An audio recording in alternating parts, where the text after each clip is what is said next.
Assalamu alaikum. Assalatu wassalamu ala Sayyidina Muhammad wa ala alihi wa sahbihi ajma'in.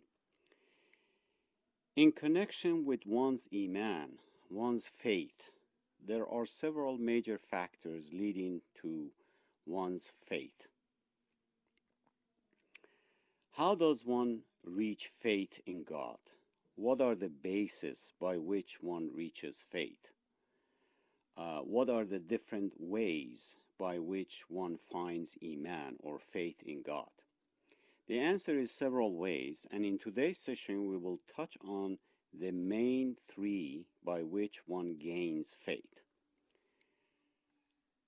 The three major connections or bases for Iman are: number one, by intellect, aql, which means one asks questions, wonders, studies the answers, researches, uses his mind and intellect to reach a conclusion that there is God and finds faith. He consults with scholars and pursues the truth with reason and evidence. He listens to what is said and follows the best of them through using his mind and analysis. The Quran describes this person as one who uses his intellect, man of understanding. أعوذ بالله من الشيطان الرجيم فبشر عبادي الذين يستمعون القول فيتبعون أحسنه أولئك الذين هداهم الله وأولئك هم أولو الألباب. Give good news to my servants, those who hear the word and follow the best thereof. Such are those whom Allah guides, and such are men of understanding, those who use their mind, intellect. Chapter 39, verses 17-18.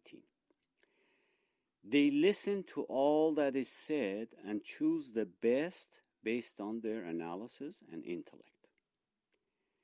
As a result, أولئك الذين هداهم الله وأولئك هم أولو الألباب. Allah will guide them as they are people with understanding, or those who use their minds. Hence, the basis for Iman for this first group could be learning, research, listening, reasoning, and using one's mind. This type of connection brings about solid basis for one's Iman, regardless of his or her background, culture, geography, and parents' faith. This is one of the best ways to reach faith. There's also, for this group, revelations of God, His holy book, which aid in one's understanding and to bring clarity to one's understanding of the whole creation, as the Quran says, إِنَّ فِي خَلْقِ السَّمَاوَاتِ وَالْأَرْضِ وَاخْتِلَافِ اللَّيْلِ وَالنَّهَارِ لَآيَاتٍ لِأُولِي الْأَلْبَابِ. Surely, in the creation of the heavens and the earth, and in the alteration of night and day, there are signs for those with understanding, those who use their minds. And then in the next verses, الَّذِينَ يَذْكُرُونَ اللَّهَ قِيَامًا وَقُعُودًا وَعَلَى جُنُوبِهِمْ وَيَتَفَكَّرُونَ فِي خَلْقِ السَّمَاوَاتِ وَالْأَرْضِ رَبَّنَا مَا خَلَقْتَ هَذَا بَاطِلًا. Those who remember Allah when standing, sitting, and on their sides, and contemplate and reflect upon the creation of the heavens and the earth, saying, O Lord, you have not created these in vain, batil, or for nothing. Chapter 3, verses 190 through 191.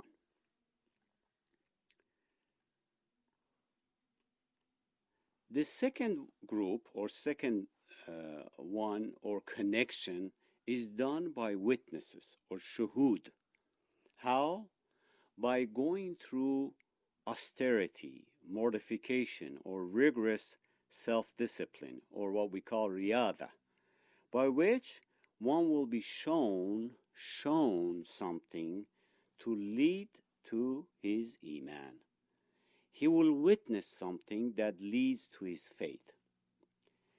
This is a method or basis by which Sufis or mystics, Urafa, if you will, connect to or reach their Iman. However, even if this is true, it cannot be a general or standard way by which every person and all the people will reach a level of Iman. Many of the mystics have disagreement among themselves as well. One will say, for example, my understanding is based on multiple existences. تعدد الوجود. The creator is the sole existence, and the rest are a glow from him, an image from him. So we want to open up this discussion, the Sufis and mystics view, a little bit here. So they have disagreements with them, some تعدد الوجود, or multiple existences. Then you have someone like Ibn Arabi who says, no, there's only one existence, monism or unitism, wahdatul wujud. And we're all actually part of one existence, part of God. He saw the creator and the creation one and the same. To them, God is literally in everything and everyone. As their famous quote that says, لَيْسَ فِي جُبَّتِي إِلَّا اللَّهِ. There's nothing in my robe, in my cloak, except Allah. So the mystics, Urafa or Sufis, as they say, have different views amongst themselves in the way they see Creator and the creation as reflected in their letters to each other and their followers. Whereas the first group we mentioned, will debate based on rational reasoning.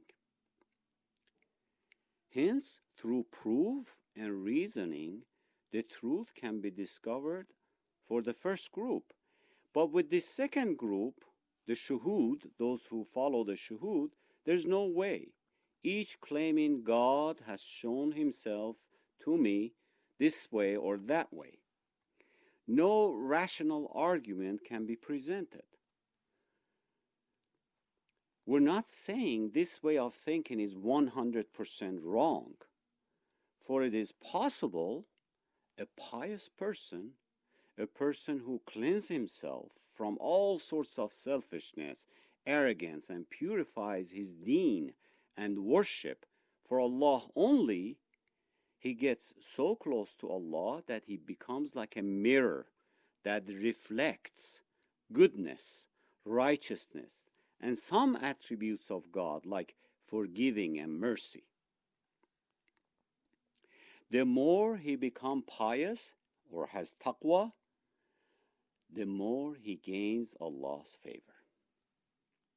When he looks at nature, he does not just see the trees, the mountain, and the ocean. Rather sees so much more. The design, the plan, the purpose, and all the subtleties.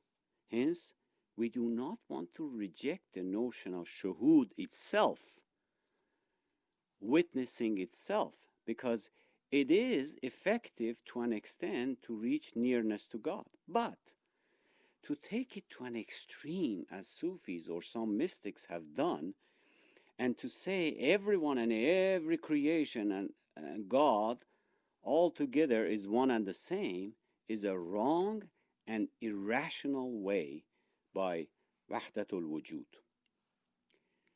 A rapist and God cannot be one and the same.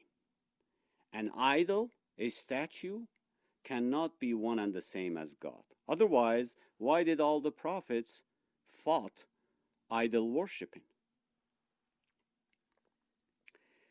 By classical definition, Mysticism is popularly known as becoming one with God or the Absolute, but may refer to any kind of ecstasy or altered state of consciousness which is given a religious or spiritual meaning,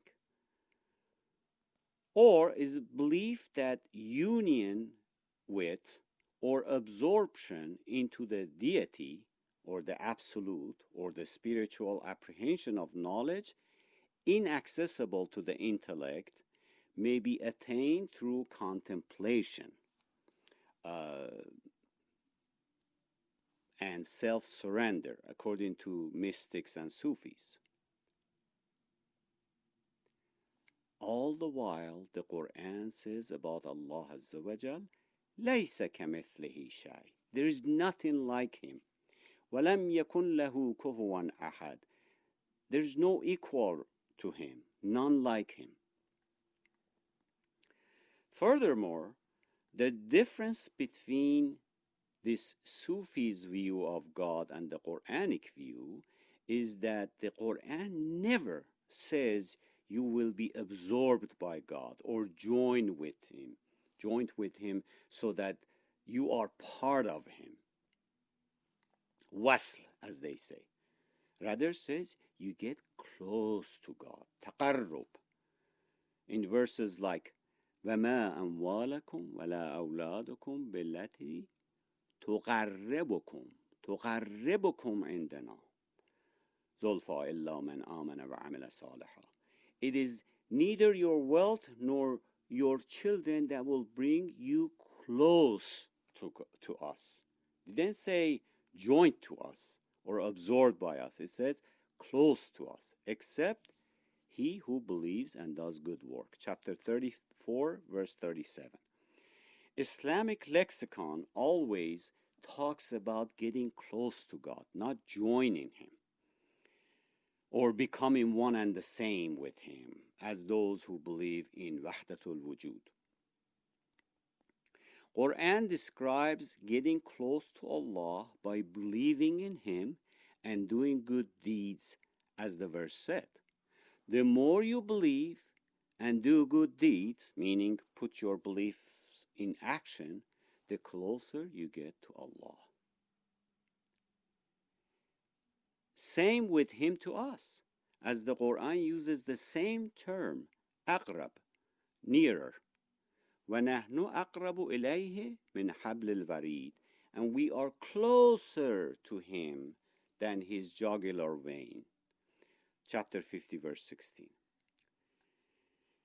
Sufis see it differently in 3 stages, and they describe it in 3 stages and make an analogy of witnessing a fire. From distance, first you see the fire, its shape, color, etc. Then you get close to it and feel its warmth.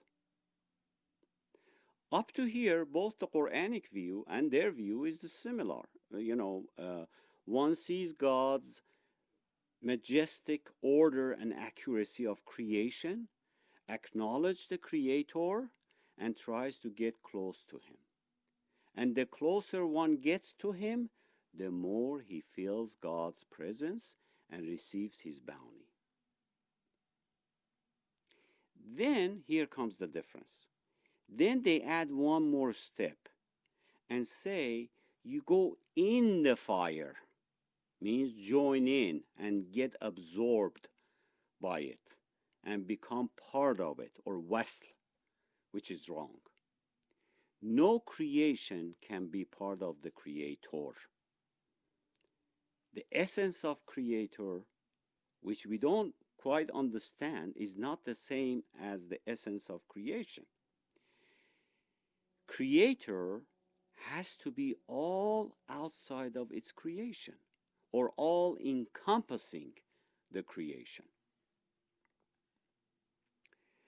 Without getting into it too deep, since we have talked in the past sessions, there are some attributes of God that man can also possess to a limited degree. For example, knowledge, ilm, which is something both God and man possess, and both can be called alim, with the difference that God has absolute and infinite knowledge, intrinsic to his essence, thought.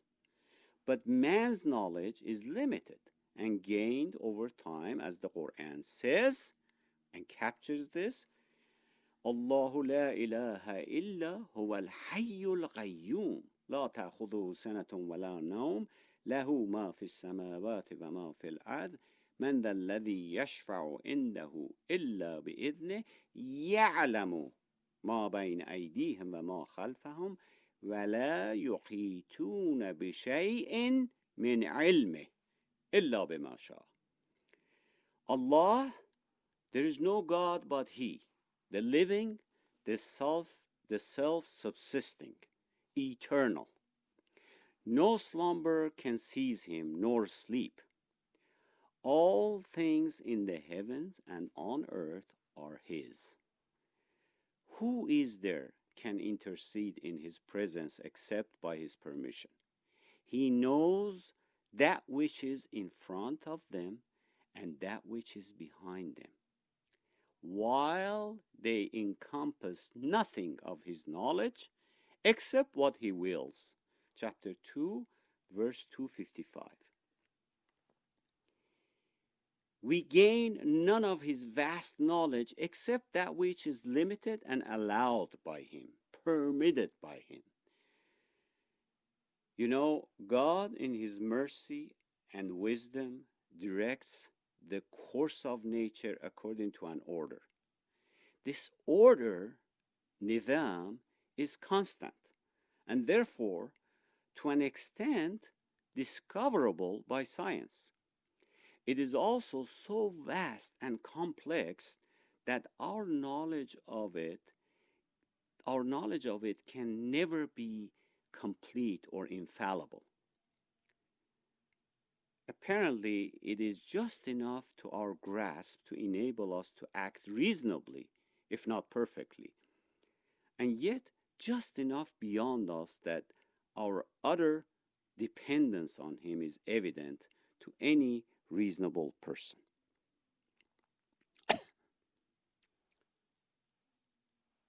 So ilm is an attribute which both God and man possess. Then there are attributes that are God's only. No man can attain, or no creation can attain these attributes. For example, as the verse says, هو الحي القيوم, he, the living, he is eternal, the self-subsisting, the self-existent. We are not eternal. Human is not eternal. The whole creation is not eternal. We die, and while we are alive, our existence depends on him. Without him, we do not exist or sustain. All of which says we are separate from him and nothing like him or joined with him, as Sufis and some mystics view it. By definition of these attributes, and there are many, the creator and creation cannot be one and the same. Anyway, the topic on the Sufism or mysticism and their views is a vast one, and a lot more can be said on how can one focus his mind to point where he reaches such a level of consciousness as the mystics describe, and especially when one uses his mind to sort things out, and how much the intellect can carry along with this view, and when it does become irrational, etc., all of which is a long discussion which cannot be discussed in one lecture. Now, the third base, or the third group, the third base in connection with Iman is experience. It is called experience-based faith. This one does not happen to everyone, but when it does, it has shown to transform one's life, thought, and belief system as it becomes the basis for some people's Iman.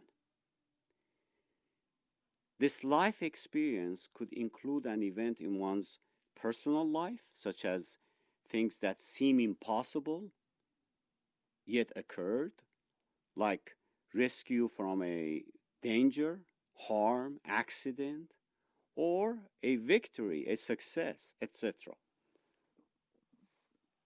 All of which the person who experienced it might call it a miracle. It can happen once or multiple times in a person's lifetime, as it has for me. Sometimes it is big, but sometimes maybe a little thing. Sometimes bold and obvious, like walking away from a deadly traffic accident, and sometimes subtle. All in all, sometimes people ignore or forget these miracles that happen in their lives. Sometimes it can hardly be ignored or forgotten, yet people do that. They do forget. Those who take a notice of these personal miracles or experiences, remember them and pay attention to them, seem to have their lives transformed by these experiences.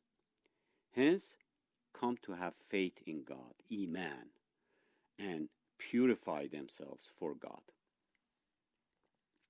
I have seen people who cannot effectively carry on a philosophical argument about faith and God, yet they defend having faith because they say, you don't understand. I have experienced it myself. This is how I came to faith in God myself. My God has spoken to me and rescued me from danger and calamities multiple times. He has helped me many times through difficulties. How can I forget these events? And this happens. That is the reality. The Quran also asks, وَمَنْ يَتَّقِ اللَّهَ يَجْعَلْ لَهُ مَخْرَجًا. And whoever keeps his duty to Allah, Allah will prepare a way out for him. Chapter 65, verse 2. One who keeps his duty means one who is God-conscious and God-fearing. Allah will not forget him and will always provide a way out for him. Then the next verse says, وَيَرْزُقْهُ مَنْ حَيْثُ لَا يَحْتَسِبُ وَمَنْ يَتَوَكَّلْ عَلَى اللَّهِ فَهُوَ حَسْبُهُ. And he provides for him from sources he never could imagine. And if anyone puts his trust in Allah, Allah is sufficient for him. Chapter 65, verse 3. All it takes is for us to open our eyes and minds and take a notice of things that happen around us and our personal experiences and become God conscious. God does not change. It is us who change and get to know him and gain the ability to receive his favor and be conscious of him based on our own personal experiences or learning, which was the first base or connection we talked about. After that, once we seek to walk on his path, then we will see his help, his bounty and favor come to us right and left, problems resolved, etc.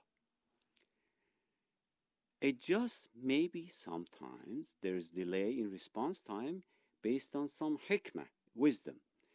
But we must keep going and not lose faith.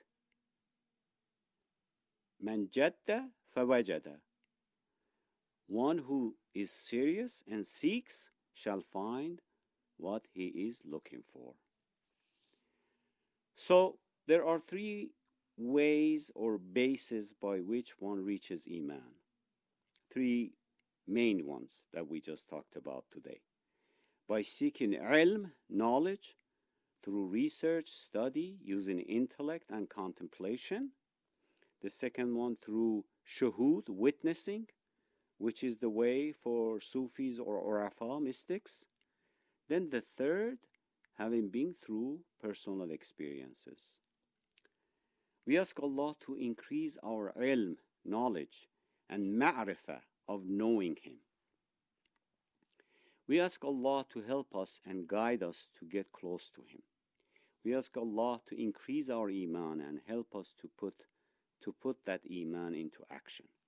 Bismillahir Rahmanir Rahim. Wal asr innal insana lafi khusr illa alladhina amanu wa amilus salihat wa tawasaw bil haqqi wa tawasaw bis sabr. Assalamu alaikum.